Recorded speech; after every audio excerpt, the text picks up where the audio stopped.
Welcome. So in this video we will learn about the milk proteins.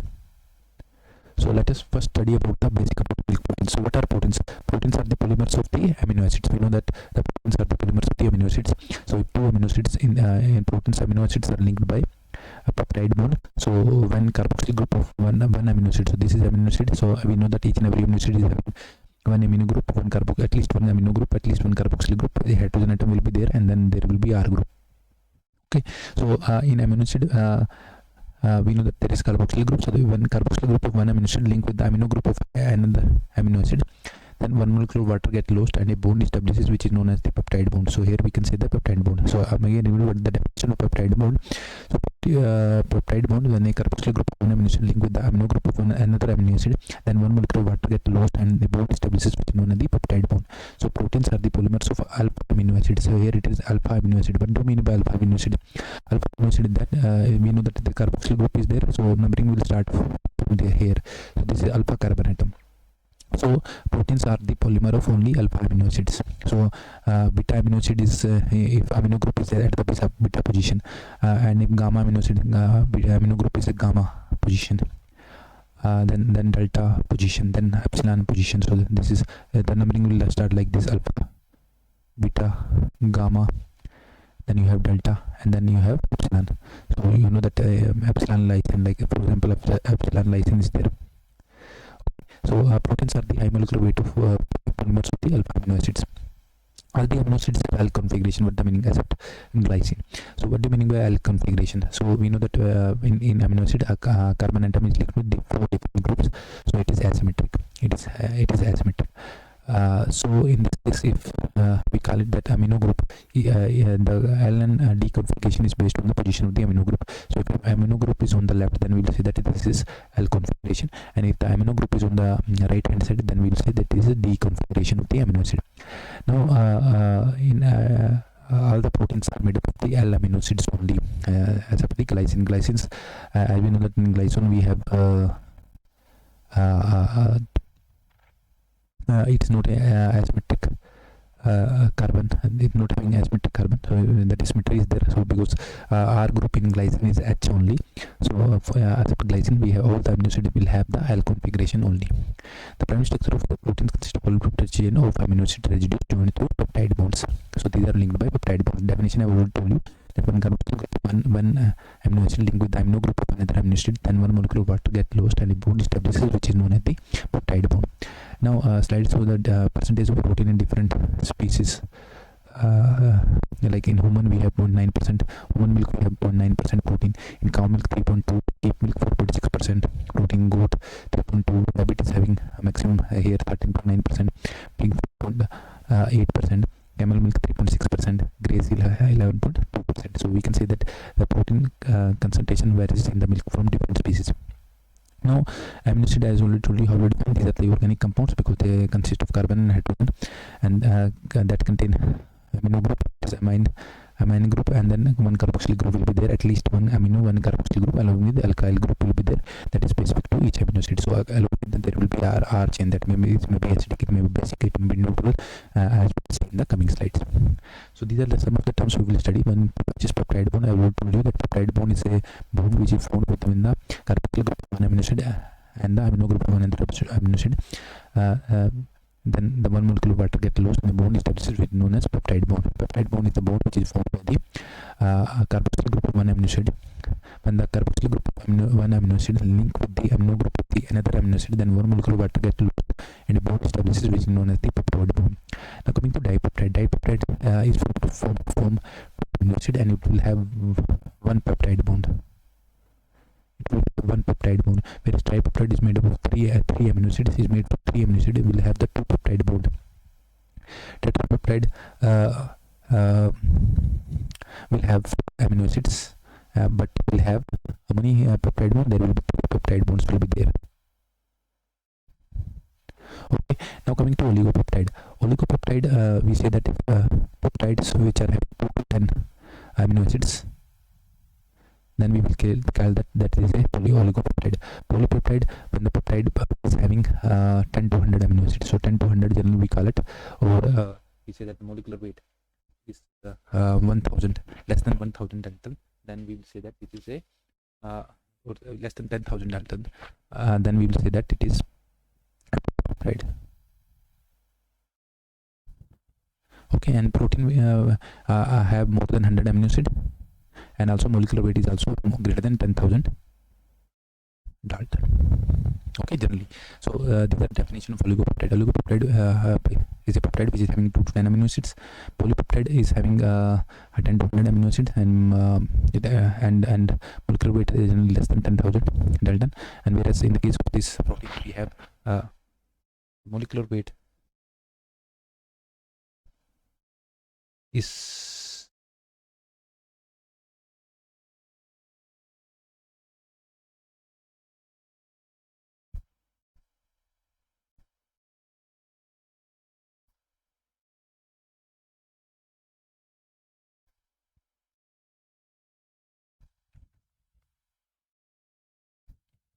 above 10,000 here in this case. Okay, so here it is in the case here it is less than 10,000. In the case of polypeptide, we have less than 10,000 Dalton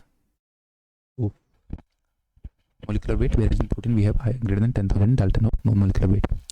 Okay, then coming to configuration, L and D, I will told you that L and D is based on the position of the amino group. So if the amino group is on the left, then it is called L amino acid. If the amino group is on the right, then it is called D amino acid. Then the small l and small d, plus and minus are the same. That amino acid, we know that amino acid are having asymmetric carbon atom except the glycine, so they can rotate the plane polarized right either to the left or to the right. So if they are rotating to the right, plane polarized right to the right, then it is called dextrorotatory.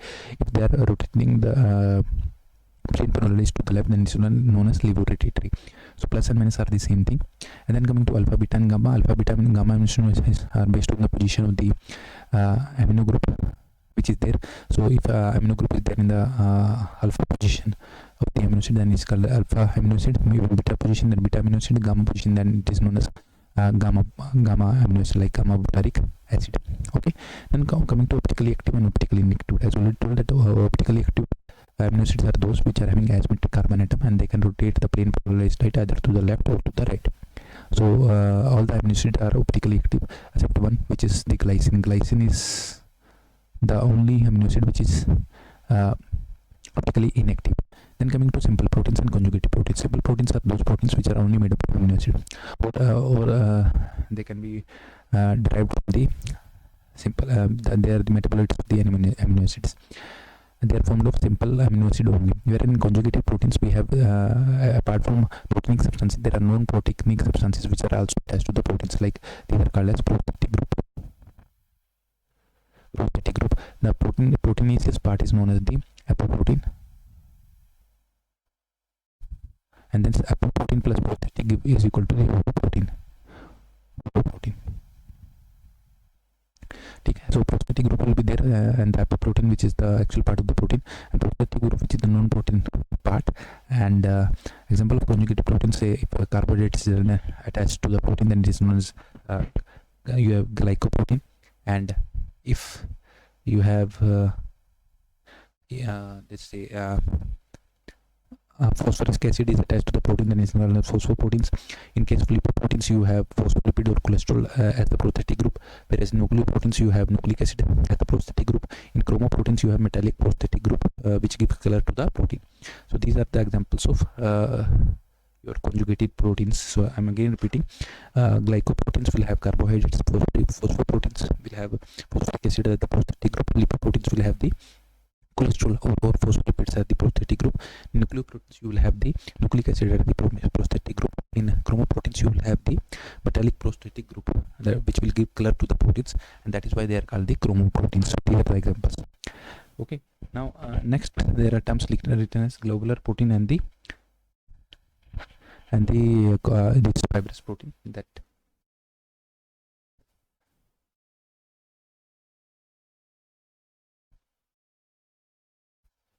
okay, so globular and fibrous protein. Now what are globular proteins? If you see, they are, as the name indicates, that they are spherical in shape. Globular means they are spherical in shape. Globular proteins means they are spherical in shape and fibrous, and if some of the properties we see about the globular proteins, they are spherical in shape, they are soluble in water, water में soluble होते हैं globular proteins, they are highly branched, जो globular proteins होते हैं वो branched होते हैं आपके, और जो पॉलीपेप्टाइड चेन्स है वो यूजली पेप्टाइड बॉन्ड से लिंक होते हैं. तो globular protein molecules are tightly folded into spherical और globular shape. If you see the example of globular proteins, it includes the enzymes, hormones. Enzymes, hormones are the globular protein. Then your antibodies are the globular protein, hemoglobin, myoglobin. All these are the globular protein. Okay. So I'm again repeating that as the name indicates, globular proteins are the spherical proteins. They are soluble in water. They are highly branched, and the polypeptide chains are closing by usual peptide bonds in this case. And globular protein molecules are tightly folded into spherical or globular shapes, as I told you. Examples are name indicated that hemoglobin will have globin, myoglobin, enzymes, some of the hormones, protein hormones are globular proteins. Antibodies are also the globular proteins. Then coming to the fibrous proteins. What do you mean by fibrous proteins? So fibrous proteins are the insoluble in water. They are insoluble in water, and as the name indicates, they are in the form of fibers. They are in the form of fibers, and they are unbranched. They are linear molecules, and the long linear protein chains are held together by intermolecular hydrogen bonds. So protein chains are held together by intermolecular hydrogen bonds, and they are not divided into globular proteins. So since they are fibrous proteins, and they are also called as structural proteins. इनको हम structural proteins भी कहते हैं. और अगर कुछ example हम देखें तो कोलाजन जो कि टेंडन में होता है, अगर फाइब्रस प्रोटीन्स के हम कुछ एग्जांपल देखें, कोलाजन जो आपका टेंडन में होता है. इसके अलावा इलास्टिक है, इलास्टिन है जो कनेक्टिव टिश्यू का इलास्टिन होता है, वो आपका स्ट्रक्चरल या फाइब्रस प्रोटीन्स में आता है. फिर फिब्रोइन है जो कि सिल्क का होता है, ये भी आपका जो है फाइब्रस प्रोटीन्स है. उसके बाद आपका कैराटिन है, कैराटिन ऑफ हेयर. इसके अलावा आपका एक्टिन है, मायोसिन है, एक्टिन है, मायोसिन है. ठीक है, ये सब जो है आपके सारे क्या हैं, फाइब्रस प्रोटीन्स हैं. ठीक है, तो मैं आपको बता देता हूँ, ग्लोबुलर जो है स्फेरिकल शेप में होते हैं, जो फाइब्रस जो प्रोटीन्स होते हैं वो आपका अनब्रांच होते हैं और लीनियर मॉलिक्यूल्स होते हैं, जबकि ये आपका स्फेरिकल शेप होते हैं. और जो फाइब्रस प्रोटीन्स है वो वाटर में इंसॉल्युबल होते हैं, फाइब्रस की फॉर्म में होते हैं, और डाइजेशन का आसानी से होता नहीं है एंजाइम्स के द्वारा. दे आर अनब्रांच्ड और लीनियर मॉलिक्यूल्स होते हैं. और the long linear protein chains are held together by intermolecular hydrogen bond in this case, and they are also called as the structural proteins. Examples are collagen, elastin, fibroin, keratin, actin, and myosin. Okay. Now coming to salting in and salting it phenomenon, this we'll study in the coming slide. And hydrophilic and hydrophobic amino acids, as the name indicates, that they are water loving, so they are having the polar group. इसमें आपका जो ये आपका जी जो है glycine जो है, तो हमने देखा कि glycine is not a hydrophobic amino acid, instead it is hydrophilic amino acid. So your glycine is not a glycine is not a hydrophobic amino acid, it is a hydrophilic amino acid, because the hydrogen atom which is there in the side chain can form the hydrogen bonding with the water. So it having the side group is having affinity towards water, so it is called hydrophilic amino acid. So again repeating that hydrophilic amino acids are those amino acids in which the side groups have affinity towards water, and hydrophobic amino acids are those amino acids in which the side groups are not having affinity towards the water. Now hydrophilic amino acids can be divided into two, that they may be charged or uncharged. Charged example, I've told you that there may be basic or acidic amino acid, and uncharged I've told you that glycine, serine, threonine, asparagine, glutamine, cysteine, methionine. And hydrophobic amino acid in which the side chains are not having the affinity toward the water, and then they can be aliphatic like alanine, valine, leucine, isoleucine, or they can be aromatic like phenylalanine, tyrosine, tryptophan. So all these are the hydrophobic amino acids. So now let us see the classification of amino acids. So amino acid can be classified as acidic amino acid, basic amino acids, or branches amino acid, neutral amino acids. They can be classified depending on the side groups we are having. So acidic amino acid, the name indicates they will have more carboxyl group. That we know that in every amino acid we have at least one amino group and at least one carboxyl group. So if the carboxyl group is more than one carboxyl group is there in the amino acid, then we will call it as acidic amino acid. Example are aspartic and glutamic acid. Now there are basic amino acids also which contain one carboxyl group and more than one amino group. Example are arginine, histidine, lysine. So they are having more amino group as compared to the carboxyl group. So we will say that they are having the positive charge where they're having the acidic amino acids are having the negative charge. Now coming to branch chain amino acid, they are as well the essential amino acids because these are not produced by our body and these are to be taken from outside. They are essential acids that stimulate protein synthesis in muscles and include leucine and isoleucine and valine. So you know that in whey protein also you are having branch chain amino acid, and separately also branch chain amino acid supplements are available in the market, and these are used to build the muscles. This is so here aspartic acid 2 carboxyl group, so it is a acidic amino acid. Lysine is having 2 amino group here, so it is a basic amino acid, and leucine is the branch chain amino acid as the structure you can see. Okay. Now let's see what are essential amino acids. Essential amino acids are those amino acids which are not synthesized by our body and should be taken from outside. Example are histidine, arginine, isoleucine, leucine, lysine, methionine, phenylalanine, threonine, tryptophan, valine. So you can remember this essential amino acid by the mnemonic like HAL. Very important. HAL, very important. You can remember the name of essential amino acids by this mnemonic. HAL stand for histidine, arginine, leucine, then lysine. V stand for valine. I is isoleucine, then M is methionine, and then your P is phenylalanine, and 2 P's are there. One is threonine, other is tryptophan. So in this way we can remember the name of 10 essential amino acid. All very important. Okay. Again, H stand for histidine, arginine, lysine, valine, isoleucine, methionine, phenylalanine. Or these two are the tryptophan and the threonine, and all other amino acid these are classified known as non-essential, and because they can be synthesized in our body and there is no need to take them from outside, like you are having arginine, cysteine, glutamine, glycine, proline, tyrosine, alanine, aspargine, aspartic acid, glutamic acid, and cyanocysteine. Or these are the non-essential amino acids. Now, as I was telling you, the amino acid can be classified as alpha, beta, and gamma. So alpha amino acid will have the amino group at the alpha position. This is alpha, beta, and this is gamma. So if the amino group is at the beta position, then it's called as beta amino acid, and if the amino group is at gamma position, then it is known as gamma amino acid, like your gamma amino butyric acid. This is gamma amino butyric acid. Now I have told you that proteins are made up of only alpha amino acids, and there is no beta, no gamma, no delta, no epsilon. So proteins are only made up of only alpha amino acids, and alpha amino acids contain one asymmetric carbon atom. Okay, they contain one asymmetric carbon atom. Therefore, they exhibit stereoisomerism and optical isomerism also. Stereoisomerism means I have told you that at the position of based on position of amino group, they can be classified as L and D, and L is having amino group on the left, and D amino group is on the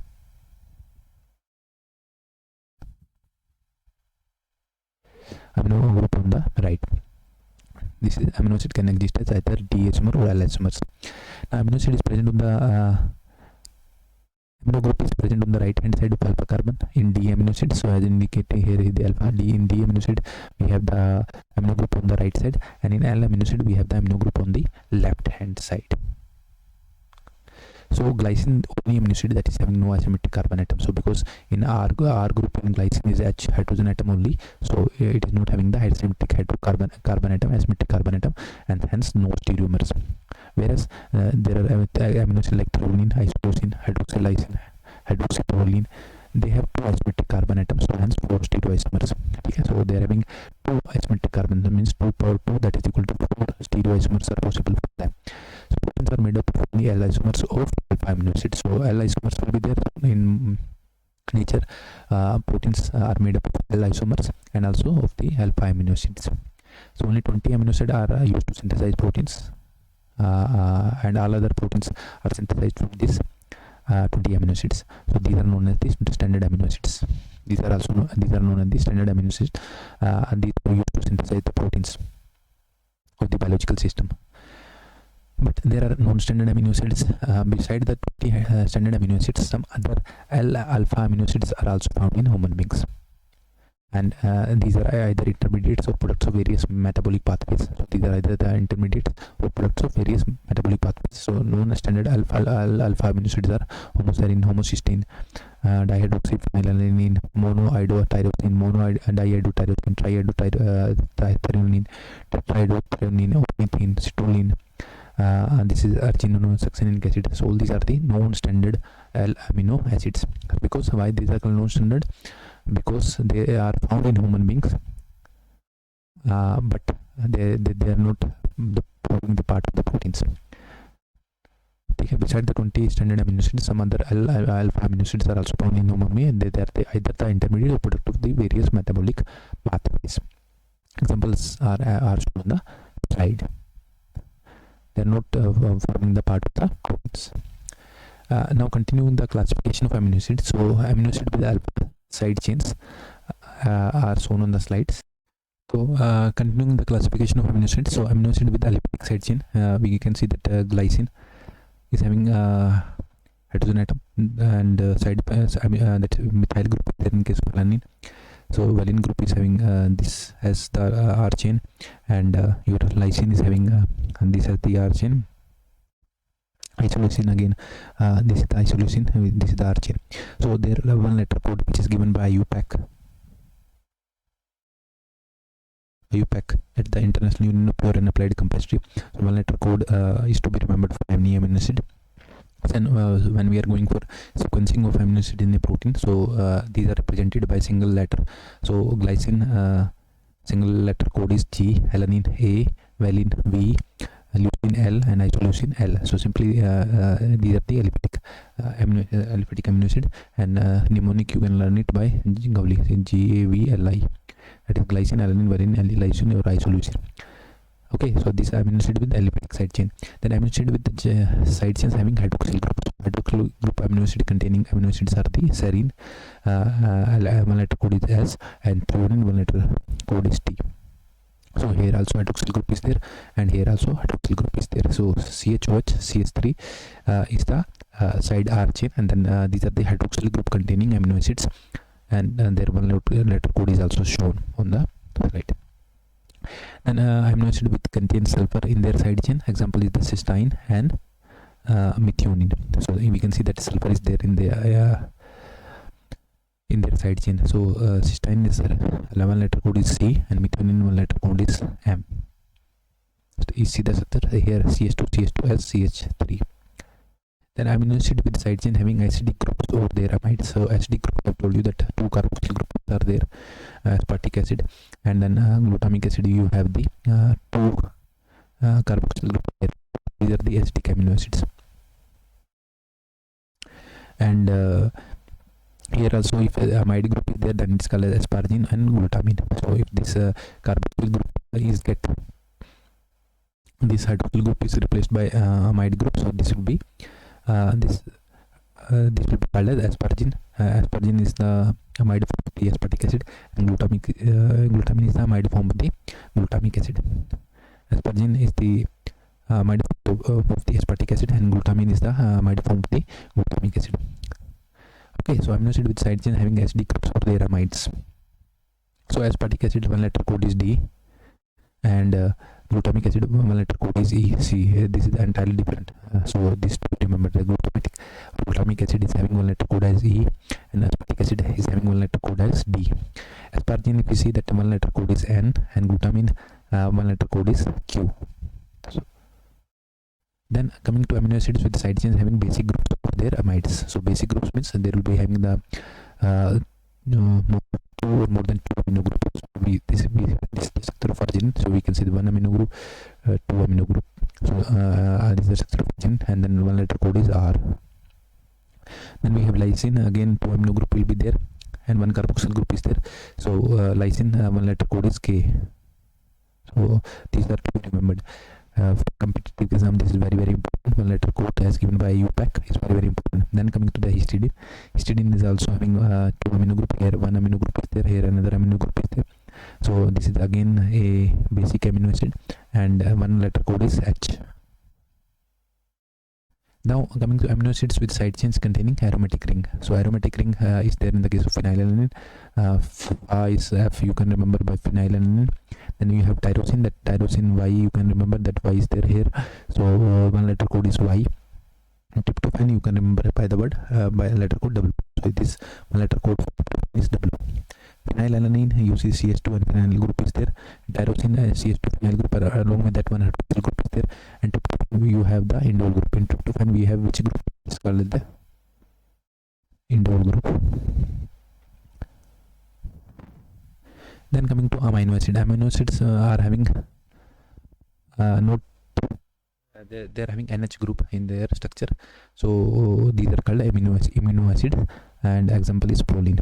And letter code is for proline is P.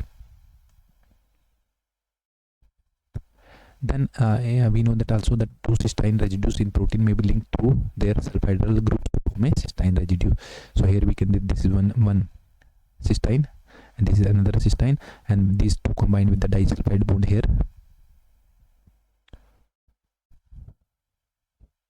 and this will be forming a cysteine. This will forming the cysteine. Then what do you mean by amphoteric amino acid? Amino acids are considered to be amphoteric. They can act as acid, they can act as base. All amino acids have at least one carboxyl and one amino group. Both these groups are ionizable, as shown here that carboxyl group can rolls as hydrogen ion and converted to RCO minus R2, and RNS2 can take H plus ion and conform the amino group, that is RNS3 plus. So the RCOH and RNS3, these are the acidic forms, as they can donate hydrogen ions, and RCO minus and RNS2 are the this and this are the conjugate bases, as they can accept the hydrogen ions. Thus amino acids can act as acids as well as bases, so they are amphoteric in nature, and they can behave as acids as well as bases depending on the pH of the medium in which they are present. So depending on the pH of the medium in which they are present, they can act as acid or they can act as base. So they are amphoteric in nature. So just to quickly revise the structure of amino acid, here we have glycine, which is having hydrogen atom at the R chain. Alanine is there, that is methyl group there at the R chain, and then here valine, this is the group R group. Leucine, then you have isoleucine.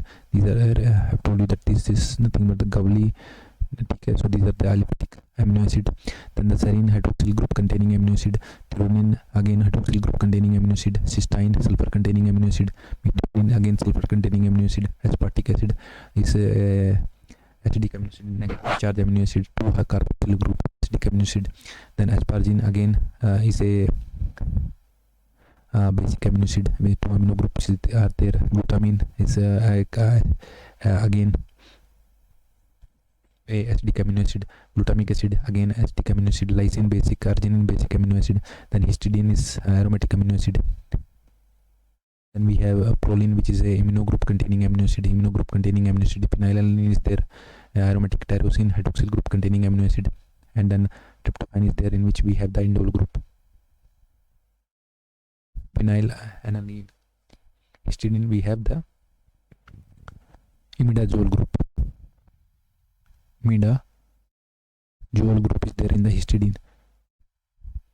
Proline, we have the amino group. Phenylalanine. And tryptophan is having the indole group. Okay, so this is the general structure of the amino acid that we have covered. So here, you know, the arginine is also there. Arginine is having the guanidine group. So these three groups are important, that's why I am telling you. So this arginine is having the guanidine group.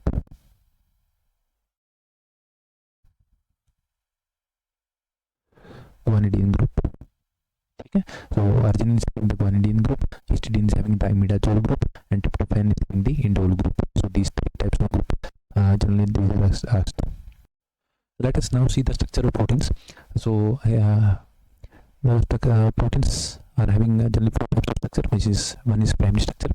That pyramid structure gives the sequence of amino acid. So sequence that at one position which is amino acid, like at an position which is the amino acid, that way you know the sequence of amino acid is given by the pyramid structure. And we know that amino acids are linked by the peptide bond, and the oligopeptide contain 2 to 10 amino acids, and we have more than 10 amino acids, then it is called as polypeptide. This thing we know.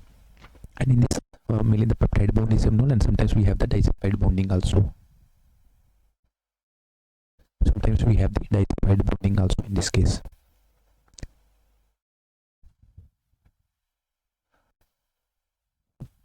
Okay, so pyramid structure refers to the linear sequence of the amino acid residues. Proteins are linear and unfolded. There is no folding is happen in the pyramid structure. No folding happens, and the amino acid residues are linked by repeated peptide bonds. I have told you, and then adjacent polypeptide chain can also be linked by disulfide bond.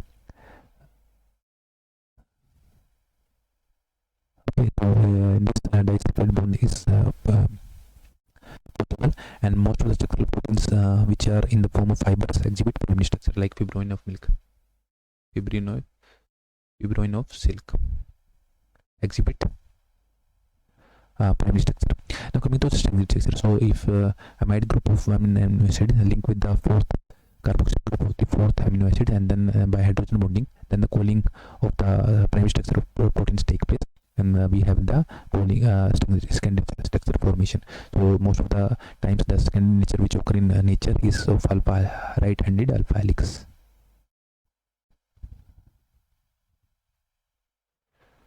Alpha helix structure which is there in the nature, which is, and this is primarily because of the hydrogen bond formation, and also the disulfide bonding is also observed. And if you see that if one complete coil contains 3.6 amino acid residues, in this case 3.6 amino acid residues there in one complete coiling. So here to here, if we consider that here to here one coiling is completing, so we will have the 3.6 amino acid residue which is there. Apart from alpha helix, we have the beta sheeted also, that is in the form of pleated structure. That beta sheet structure can also be possible. So in we have 2 polypeptide chain, and they are linked by hydrogen bonding like this. So we have the beta plated structure also like this. So these are linked by hydrogen bonding like this. So if amino group is there, here also amino group on the here also amino group on the same position, and here we have the carboxyl group, then we will call that is the parallel chain beta sheet pleated structure. Parallel chain pleated sheet structure. This is parallel chain, and if the amino group is there, and then on the other side if we have the carboxyl group instead of the amino group, and here is the amino group, then it is called as anti-parallel pleated sheet structure. Anti-parallel pleated beta pleated sheet structure, and in anti-parallel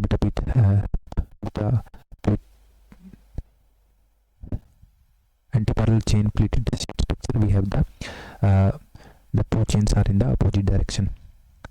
So example of parallel chain pleated sheet structure is there in the keratin. Parallel chain is there in the keratin,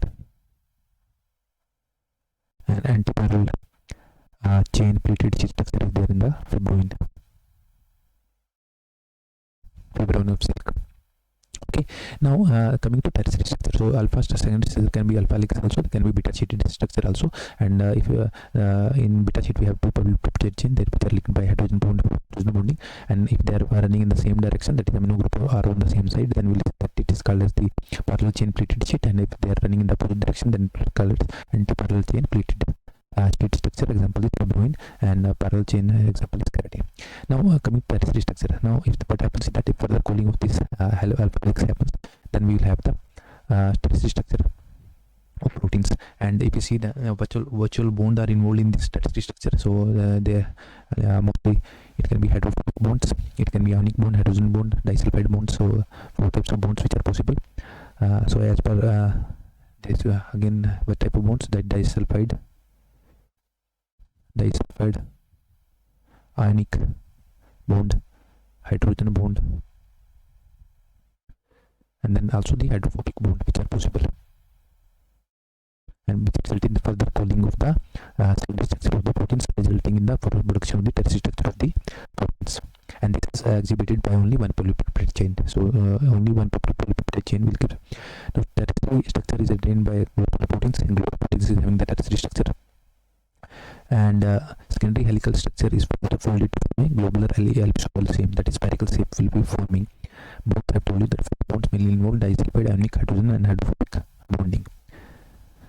So your myoglobin, some ribonuclease also exist in tertiary structure. Okay, then coming to quaternary structure. In what happens quaternary structure? Then in this case there are two or more polypeptide chain associated together to produce a quaternary structure. So one polypeptide, two polypeptide chain, three polypeptide chain, four polypeptide chain. So these are when linked, and then we'll have the formation of quaternary structure. And which bonds are available? All these bonds, disulfide ionic hydrogen hydrophobic bonds, are also responsible for the production of quaternary structure of the proteins. Okay, so this is just to tell you that proteins certainly most of the proteins can exist in these four structure form. One may be higher, other one or more will be type of structure will be be present in case of proteins.